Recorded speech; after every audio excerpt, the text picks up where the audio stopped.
यौन शोषण के आरोपी आसाराम को 14 दिन के लिए जेल भेज दिया गया है। ये एक्सक्लूसिव तस्वीरें आप एबीपी न्यूज पर देख रहे हैं तब की जब जोधपुर सेंट्रल जेल आसाराम को ले जाया गया, सलाखों के पीछे जाते हुए आसाराम, और तब की ये तस्वीरें आप देख रहे हैं। 14 दिन के लिए जोधपुर सेंट्रल जेल भेजा गया है और 15 सितंबर तक आसाराम इसी जेल में रहेंगे। ये तस्वीरें तब की हैं जब आसाराम को जोधपुर सेंट्रल जेल ले जाया गया। उन्हें 14 दिन के लिए न्यायिक हिरासत में भेज दिया गया है, जेल भेजा गया है जोधपुर सेंट्रल जेल। काले हिरण के शिकार के मामले में सलमान खान भी इसी जेल में रहे थे और कई आतंकी भी इस जेल में रह चुके हैं और अब आसाराम को 15 सितंबर तक यानी 14 दिन के लिए इस जेल में भेजा गया है। जोधपुर सेंट्रल जेल की ये तस्वीरें, ये एक्सक्लूसिव तस्वीरें जो आप देख रहे हैं एबीपी न्यूज पर तब की जब आसाराम को जोधपुर सेंट्रल जेल भेजा गया। 14 दिन के लिए रहेंगे आसाराम इस जेल में। 15 सितंबर तक उन्हें रहना होगा जेल की सलाखों के पीछे। यौन शोषण के आरोपी आसाराम को कोर्ट ने 14 दिन के लिए जेल भेज दिया है। आसाराम को जोधपुर सेंट्रल जेल में रखा गया है। काले हिरण के शिकार मामले में सलमान खान भी इसी जेल में रह चुके हैं। कई बड़े आतंकियों को भी इस जेल में रखा जा चुका है। वीएचपी ने इस बीच कहा है कि आसाराम को जेल भेजना हिंदू धर्म का अपमान है।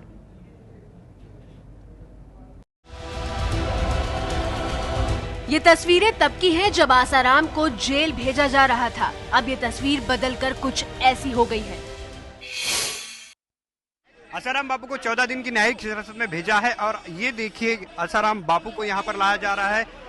ये जोधपुर की जेल है जहाँ पर इस वक्त आसाराम बापू की जो गाड़ियाँ है वो यहाँ पर आ रही है। ये देखिए यहाँ पे इससे अंदर जो है वो आसाराम बापू बैठे हुए हैं।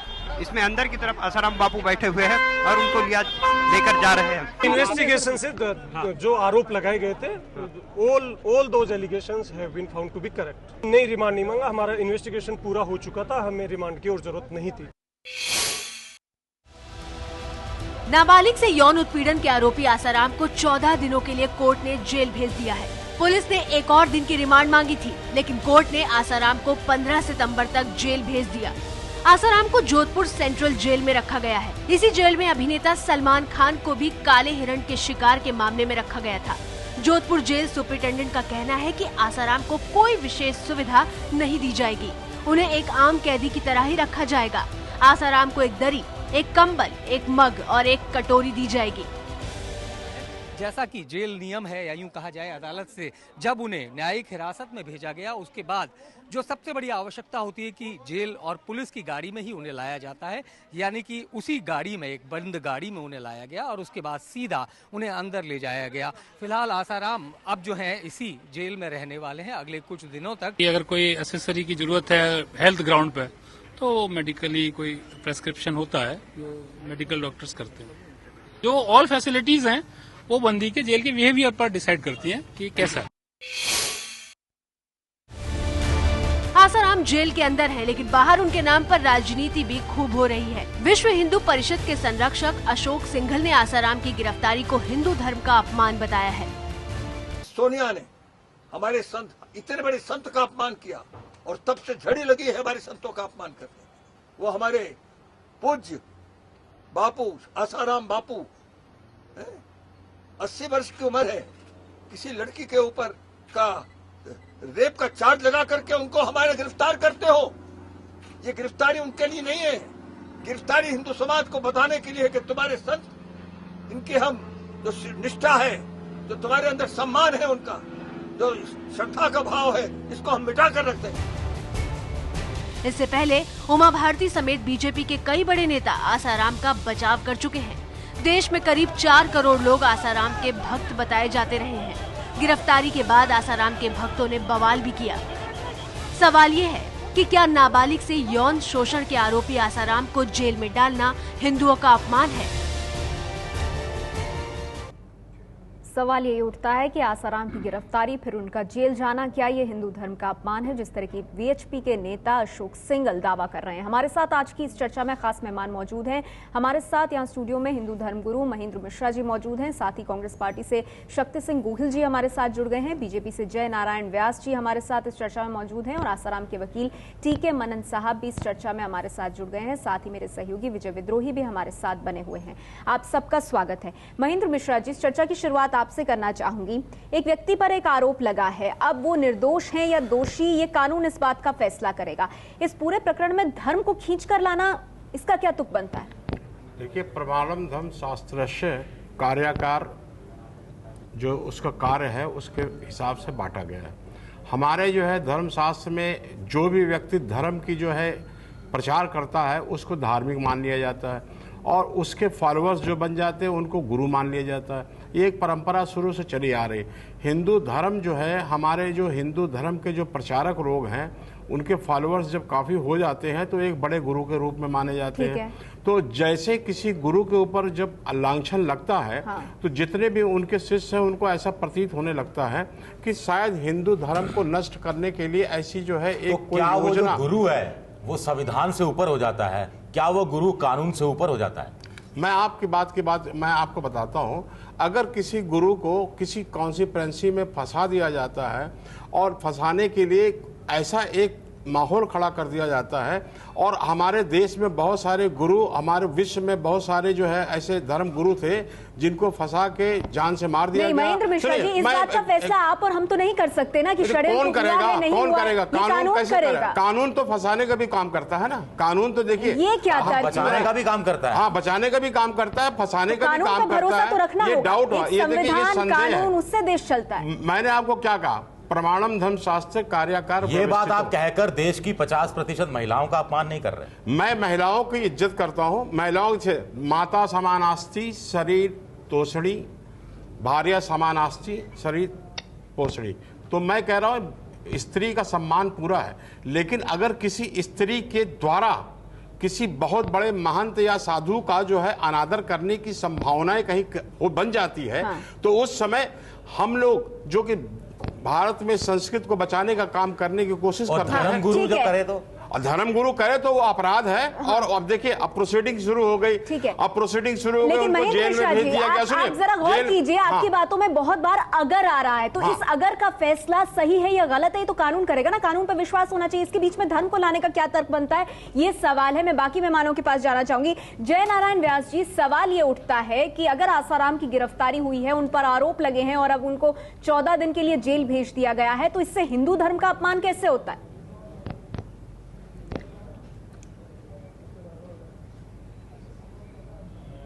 जय नारायण व्यास जी से हमारा संपर्क नहीं हो पा रहा है, फिर से उनसे संपर्क साधने की कोशिश करेंगे। लेकिन शक्ति सिंह गोहिल जी, मैं आपके पास आना चाहूंगी। अशोक सिंघल वीएचपी के जो नेता हैं, उन्होंने कहा है कि ये एक आसाराम की गिरफ्तारी जो है इसे वहीं तक सीमित नहीं रखना चाहिए, ये पूरे हिंदू धर्म का अपमान है, ये कोशिश की गई है हिंदू धर्म का अपमान करने की। आप क्या कहेंगे? देखिए नेहा जी, मैं भी एक हिंदू हूं, मैं भगवान में विश्वास रखने वाला हूं, मैं मानता हूं, सनातन धर्म के सिद्धांतों को जानता हूं। अगर आपको इसी केस में अगर देखा जाए तो कंप्लेनेंट कौन है? कंप्लेनेंट जो है उसका पूरा परिवार, अक्यूज जो है आसाराम, उसको भगवान मानते थे। अपनी बेटी को उन्हीं की शाला में, उन्हीं के आश्रम में वो छोड़ के आए थे। और वो कंप्लेनेंट है, माने कोई दुश्मन कंप्लेनेंट हो, विश्वास नहीं रखने वाला, दूसरा मजहब का, ऐसा कोई नहीं है। और वो 15-16 साल की लड़की एक फरियाद करती है। अगर हमारे कानून में हमें विश्वास है तो कानून में ही 482 दिया हुआ है क्वॉशिंग का। अगर कोई गलत कंप्लेन करता है, किसी को फंसाने की कोशिश करते हैं, तो हाईकोर्ट के पास ये पावर से कंप्लेन को क्वॉश करने का, और जिसके खिलाफ कोई भी अक्यूज के खिलाफ कोई भी कंप्लेंट है उसको बरी करने का। आप 482 में जाते नहीं हो। आपको जब समन्स दिया जाता है, आप समन्स का सम्मान नहीं करते हो। आप कहते हो कि मानसिकता लड़की की ठीक नहीं है। अब जबकि रिकॉर्ड पे आता है, उसके पिता कहते हैं कि वो तो अव्वल नंबर आती थी। फिर आप कहते हो कि वो कोई नाबालिग नहीं है, वो तो बड़ी चतुर लड़की है, वो आप कीचड़ उछालते हो। ठीक है, तो शक्ति सिंह गोहिल जी, आप कह रहे हैं कि ये जो पूरा प्रकरण है इसमें कानून दिशा तय करेगा कि ये आगे कैसे जाएगा, इसमें धर्म को लाना सही नहीं है। धर्म को क्यों लाया जा रहा है? हमारे साथ जय नारायण व्यास जी भी जुड़ गए हैं। जय नारायण व्यास जी, आपसे जानना चाहूंगी, आसाराम की गिरफ्तारी, इससे हिंदू धर्म का अपमान कैसे होता है?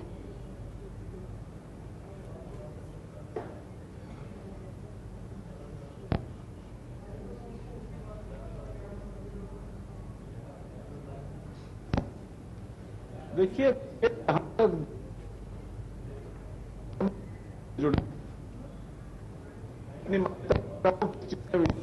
जयनारायण व्यास जी, मैं माफी चाहूंगी आपसे, आपकी आवाज हम तक साफ नहीं पहुंच पा रही है। मैं फिर से आपके पास आऊंगी जब संपर्क फिर से आपसे साथ पाएंगे हम। लेकिन हमारे साथ आसाराम के वकील टी.के. मनन साहब भी इस चर्चा में मौजूद हैं। मनन साहब, आपको क्या लगता है, कानून अपना काम कर रहा है, ऐसे में इस तरह के जो बयान आते हैं इनकी कोई जगह नहीं होनी चाहिए? आपको लगता है इससे केस भी बिगड़ता है? क्या कहेंगे?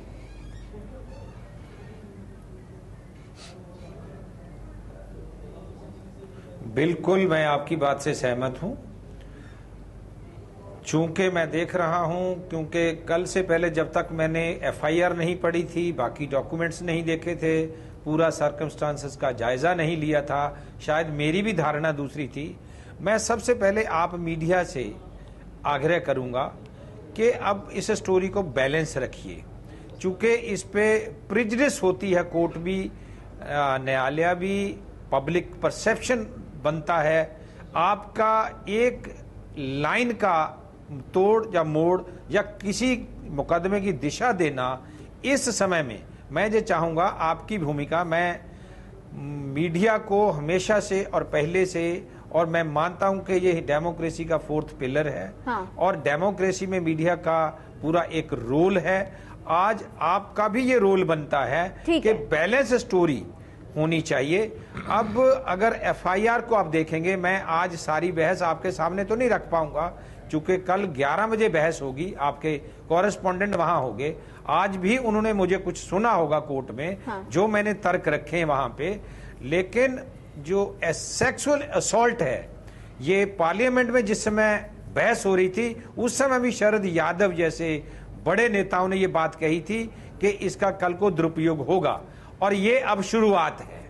आप देखना जिस तरह का ये आप लोगों के माध्यम से, मैंने भी पहले ये चैनल पे कहा है कि अगर ये रेप है तो जघन्य अपराध है। हाँ। लेकिन अगर आप देखेंगे एफआईआर में रेप का कोई एलिगेशन, ठीक है मनन साहब, ठीक है मनन साहब, असॉल्ट की यहाँ तक, ठीक है मनन साहब, आप खुद कह रहे हैं, लगा है, हमारी तो सारी स्टोरी बैलेंस रही है। जो आसाराम ने कहा वो भी हमने दिखाया है, जो पुलिस कह रही है वो हमने दिखाया है। आपको आपके नॉलेज में लाऊंगा एक एक करके चीज। जो पुलिस ने कहा है वो भी हमने दर्शकों को दिखाया है, जो आसाराम ने कहा वो भी दिखाया है। आसाराम ने कहा कि वो लड़की जो भी वो कहा वो सब दिखाया है। जो पुलिस ने कहा कि जो एफआईआर में उन्होंने क्या लिखा है या पुलिस स्ट्रांग केस है या नहीं है, वो हमने बताया। तो हमारी तरफ से तो ऐसा कुछ नहीं, हमने तो अपनी तरफ से कोई बैलेंस करने की हमेशा जो पत्रकारिता का नियम है उसको फॉलो किया है। देखिए, मैं आपको पर्टिकुलरली नहीं कह रहा हूं, कुछ चैनल ऐसे हैं, आपको भी पता है, एबीपी जो चैनल है, मैं और भी दूसरे चैनल्स का नाम ले सकता हूं।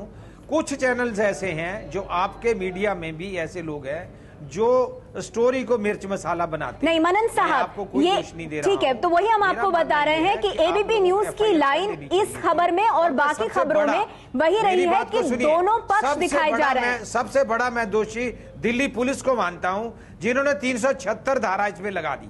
ठीक है मनन साहब, देखिए वो सारी बातें जो हैं, जिन चीजों को आप सामने रख रहे हैं, आपने खुद कहा कि आप वो कोर्ट में रखेंगे और इसीलिए वो चीजें आप सार्वजनिक नहीं करना चाहते, हम उस पर चर्चा भी नहीं कर रहे। हम सिर्फ ये कह रहे हैं कि को जो धर्म से जोड़ा जा रहा है और हिंदू धर्म का अपमान बताया जा रहा है, इतनी बड़ी बात कह जाना, क्या ये सही है एक ऐसे वक्त पे जब इन तर्कों का इस्तेमाल करेंगे? हाँ।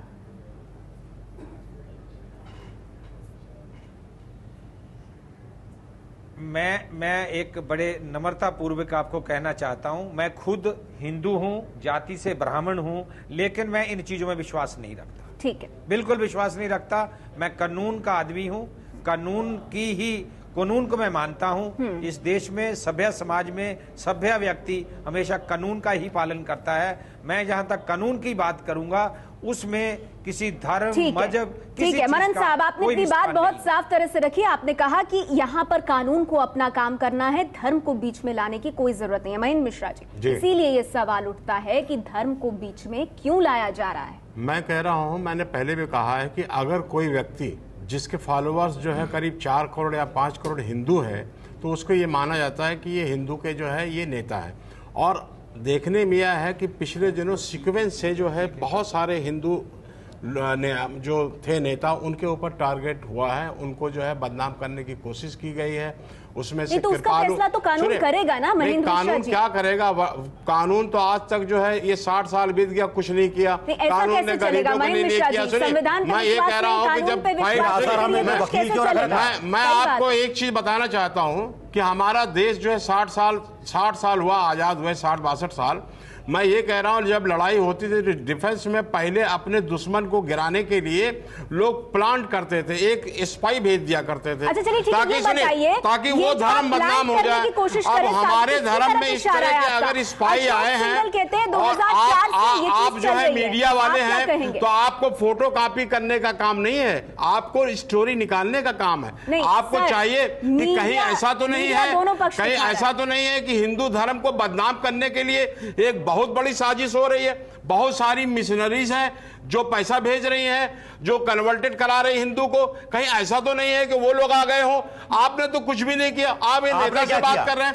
आपने कौन सी मिशनरी को सामने लाके बताया कि ये मिशनरी है, ये गड़बड़ी कर रही है, ये कर रही है? मैं बताने की कोशिश कर रहा हूं। आप लोग सामने देखिए, आपकी तरफ से कुछ आया? साधु संतों की तरफ से कभी आया है? मैं कह रहा हूं आप बहुत बड़े एक जो है भारतवर्ष में मीडिया का सबसे जो स्थान जो है इस समय उच्च का इसलिए है कि वो फाइंड आउट कराता है कि what is right and what is wrong.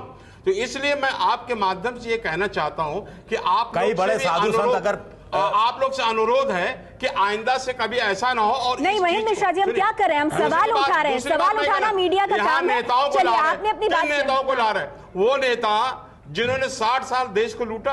नहीं, हम विषयांतर नहीं होने देंगे। नेताओं को भी इस बात पर बोलने का हक है और इसलिए वो हमारे साथ जा रहा हूं मैं। चोरी कर रहे हैं वो लोग घुसखोरी कर रहे हैं। हम इन बातों का निर्णय नहीं कर सकते। ये मामला कोर्ट के पास है तो कोर्ट इसका फैसला करेगा। आप धर्म को बीच में क्यों ला रहे हैं? ठीक है महेंद्र मिश्रा जी, मैं फिर आपके पास आऊंगी। मदन साहब से कल बात कर रहे थे हमारे चैनल पे कि वो मदन साहब ने कहा है कि अगर कोर्ट पुलिस ये सब सही हो जाएगी तो यहाँ की एक जनता सही हो जाएगी। ठीक है चलिए, जय नारायण व्यास जी हमारे साथ जुड़ गए हैं। बीजेपी से जय नारायण व्यास जी हमारे साथ जुड़ गए हैं। जय नारायण व्यास जी, आपको क्या लगता है आसाराम की गिरफ्तारी क्या ये किसी तरह से हिंदू धर्म का अपमान है?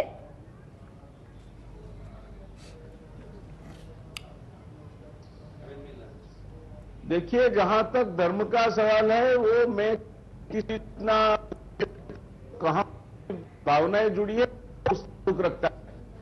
जहां का सवाल है देश की व्यवस्था से संबंध रखता है और वो संविधान के तहत तय किया गया है कि कानून का जो काम है वो कानून करेगा, चाहे कितना भी छोटा आदमी हो या बड़ा आदमी हो। तो कानून को कानून का काम करने देना चाहिए। अगर कहीं कुछ गलत हुआ है वो भी सतह पे आ जाएगा। ये सज्जन जितनी आवाज लगा के कह रहे थे कि इस देश में सब चोर है, तो चोरी की शुरुआत तो आप सबसे होती है। आप किसको चोर कह रहे हैं? देश में एक कानून है, संविधान के तहत बना हुआ है और कानून की व्यवस्था ऐसी है कि जिसके ऊपर कोई नहीं है। कानून का काम करने देना चाहिए, यही हमारी राय है। शक्ति सिंह गोहिल जी, जो दावा यहाँ पर वीएचपी के नेता अशोक सिंघल कर रहे हैं, वो कहते हैं कि 2004 से ये पूरी प्रक्रिया शुरू हुई है, जब कांची शंकराचार्य को मर्डर के केस में जिस तरह से गिरफ्तार किया गया था, और वो पूरी की पूरी प्रक्रिया आज तक चली आ रही है और निशाना हिंदू धर्म पर है। क्या कहेंगे आप? देखिए नेहा जी, पहली बात तो यह है कि मैं मानता हूं कि सभी साधु संतों को भी, अगर हिंदू धर्म को लोग मानते हैं, विश्वास है, सीता जी के ऊपर उंगली उठी तो उन्होंने अपना बचाव नहीं किया, उन्होंने कहा मैं अग्नि परीक्षा दूंगी। तो कानून को कानून का काम करने देना चाहिए। अगर रावण ऋषि का रूप लेके जाके हरण करता है, सीता जी को उठा के ले जाता है और उसी रावण को मारा जाता है, तो ऋषि बन के गया था इसलिए उनको मारा तो हिंदू धर्म का अपमान? ऐसा नहीं है। गलत करने वाला आदमी किसी भी अंचले में आता हो, और स्पेशली जो भगवान का नाम लेके कोई संत बन के आता है और फिर कोई गलत करता है, तो हिंदू शास्त्र में ही लिखा है कि इनके कंधों पे बहुत बड़ी जिम्मेवारी रहती है। ठीक है, आप मानते हैं कि ऐसी चीजों में धर्म को नहीं लाना चाहिए। विजय, आपसे संक्षिप्त में जानना चाहूंगी, ये जो पूरा जो प्रकरण जिस तरह से सामने निकल कर आया, इस तरह के बयानों से, इस तरह का समर्थन जो कुछ नेता देते हैं ऐसे मामलों में, क्या उससे जिन पर आरोप लगे हैं वो इसका फायदा नहीं उठाते? नहीं, ये तो हम अभी कह रहे हैं ना कि संत हैं और नेता हैं, इनका आपस में बड़ा गठजोड़ रहता है। बहुत सारे लोग हैं जो जिनके थ्रू आपको पॉलिटिकल बैकिंग भी मिल जाती है, वोट बैंक भी आपका सुधर जाता है। और एक जो योग गुरु हैं हमारे यहाँ, वो तो खुलेआम कहते रहे हैं कि एक पॉलिटिकल पार्टी के एक बड़े नेता का नाम लेकर कि मैंने उनको पिछले विधानसभा चुनाव में कुछ सीटों में उनको जितवाया था। तो ये एक स्वाभाविक सा गठजोड़ है। लेकिन जब आप पर आरोप लगता है तो मुझे लगता है सारी चीजें कोर्ट पर, अदालत पर छोड़ देनी चाहिए। वही कोर्ट, अगर आपको उसी कोर्ट में अगर पुलिस जा रही है आपके खिलाफ कोई आरोप लेकर, तो आपका बचाव भी उसी कोर्ट में होना है। और वहीं उसी कोर्ट में ये जिसके तहत ये मामला दर्ज हुआ है उसमें आपको खुद को निर्दोष साबित करना है, आप पर ज्यादा जिम्मेदारी। बिल्कुल। और महेंद्र मिश्रा जी, इतना तो आप मानेंगे कि गुरुओं को कम से कम धर्म की आड़ नहीं लेनी चाहिए, इतने उनके फॉलोअर्स हैं तो कानून पर विश्वास रखना चाहिए। वक्त हमारे पास इतना ही है इस चर्चा के लिए। शुक्रिया आप सभी मेहमानों का हमारे साथ इस चर्चा में जुड़ने के लिए।